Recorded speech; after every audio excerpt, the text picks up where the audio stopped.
ഈ കോവിഡ് പ്രതിസന്ധി കാലത്ത് പുതിയ സംരംഭങ്ങൾ തുടങ്ങാൻ ആളുകൾ മടിച്ചു നിൽക്കുമ്പോൾ വ്യത്യസ്തമായിട്ടുള്ള ഒരു സംരംഭവുമായി രംഗത്തെത്തിയിരിക്കുകയാണ് ഒരു അധ്യാപകൻ.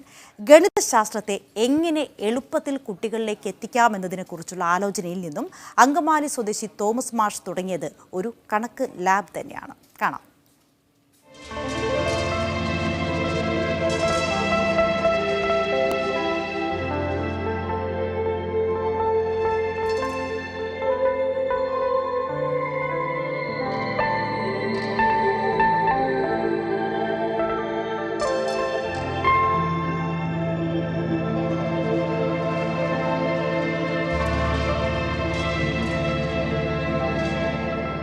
കണക്ക് ഇഷ്ടത്തോടെ പഠിക്കുന്നവരും ഒരു കണക്കിന് കണക്ക് പഠിച്ചു പോകുന്നവരുമുണ്ട് നമ്മുടെ കൂട്ടത്തിൽ.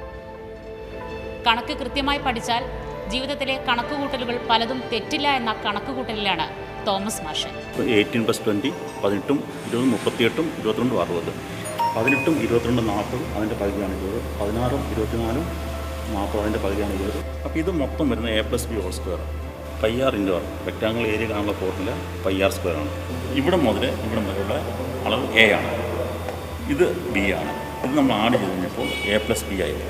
മാത്തമാറ്റിക്സിൽ ബിരുദാനന്തര ബിരുദവും വർഷങ്ങളുടെ അധ്യാപന പരിചയവും മുതൽക്കൂട്ടാക്കി തോമസ് മാഷ് രാമാനുജ മാത്തമാറ്റിക്സ് ലാബിന്റെ പണിപ്പുരയിലാണ്. ലാഭം ലക്ഷ്യമാക്കി തുടങ്ങുന്നതല്ല, കണക്ക് പഠിക്കുന്നവർക്കും പഠിപ്പിക്കുന്നവർക്കും ഒരു വഴികാട്ടിയാകാൻ കൂടിയാണ് ഇങ്ങനെയൊരു സംരംഭം. 1ാം ക്ലാസ് മുതൽ 12ാം ക്ലാസ് വരെയുള്ള ഗണിതശാസ്ത്ര പാഠപുസ്തകത്തിലെ ഓരോ കാര്യങ്ങളെയും രസകരമായി പഠിച്ചു മനസ്സിലാക്കാൻ ആഗ്രഹമുള്ളവർക്ക് കളമശ്ശേരിയിലെ ഈ ലാബിലേക്ക് എത്താം.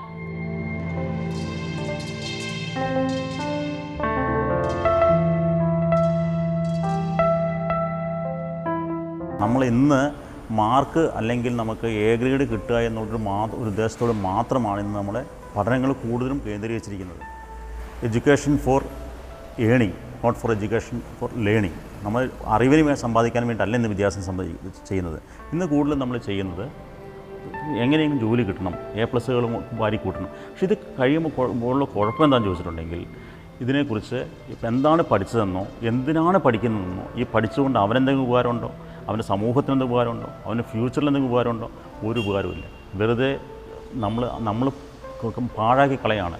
കണക്ക് കൂട്ടിയും കുറച്ചും മലയാളത്തിലും ഇംഗ്ലീഷിലും ഗുണനപ്പട്ടിക താളത്തിൽ ചൊല്ലി പഠിച്ചും ശീലിച്ചവരാണ് നമ്മൾ. പക്ഷേ കണക്ക് ഇഷ്ടമുള്ളവർ മാത്രമാണ് ഗണിതശാസ്ത്രത്തിൽ ഉന്നത പഠനത്തിനും ഗവേഷണത്തിനും തുനിഞ്ഞിട്ടുള്ളൂ.